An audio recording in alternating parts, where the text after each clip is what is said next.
Marathwada railway कारखान्याचं आज पंतप्रधान मोदींच्या हस्ते ऑनलाईन उद्घाटन। महाराष्ट्रामध्ये एकूण 506 प्रकल्पांचं लोकार्पण करणार।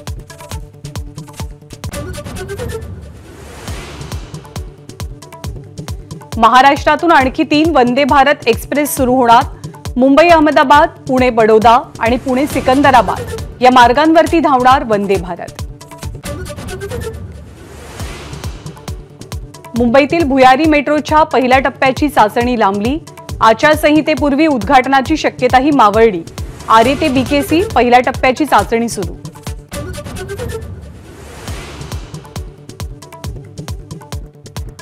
राहुल गांधींची भारत जोडो न्याय यात्रा आज नंदुरबारमध्ये प्रवेश करणार।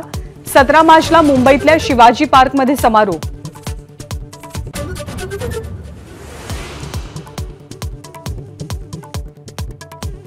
राहुल गांधींच्या यात्रेत शरद पवार आणि संजय राऊतही सहभागी होणार। 14 तारखेच्या चांदवडमधल्या सभेत उपस्थित राहणार।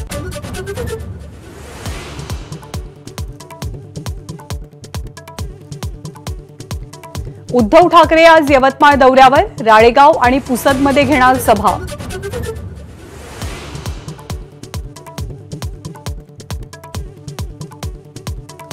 महायुतीच्या जागावाटपाचा निर्णय 3 ते 4 दिवसात होण्याची शक्यता।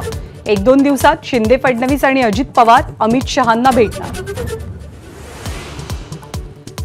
भाजपच्या केंद्रीय निवडणूक समितीच्या बैठकीत महाराष्ट्रातल्या 23 ते 25 जागांवरती चर्चा। नागपूरमधनं नितीन गडकरी, बीडमधनं पंकजा मुंडेंच्या नावाची चर्चा झाल्याची माहिती। आज होऊ शकते उमेदवारांची घोषणा।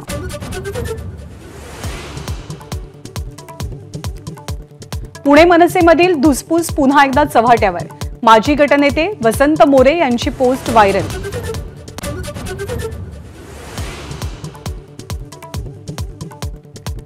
अमरावतीमध्ये आयुक्तालयाबाहेर तुफान राडा।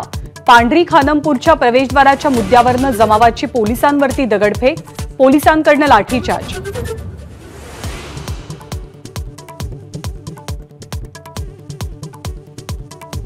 मुंबईतील कोस्टल रोड जनतेसाठी खुला। हाजी अली पेडर रोडची वाहतूक कोंडी टाळून थेट मरीन ड्राईव्ह गाठण्याचं मुंबईकरांचं स्वप्न पूर्ण।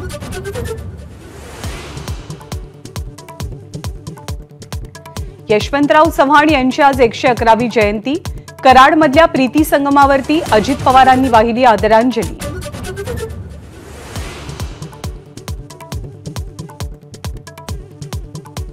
रमजानच्या पवित्र महिन्याला आजपासून सुरुवात। 9 एप्रिलला ईद साजरी होणार।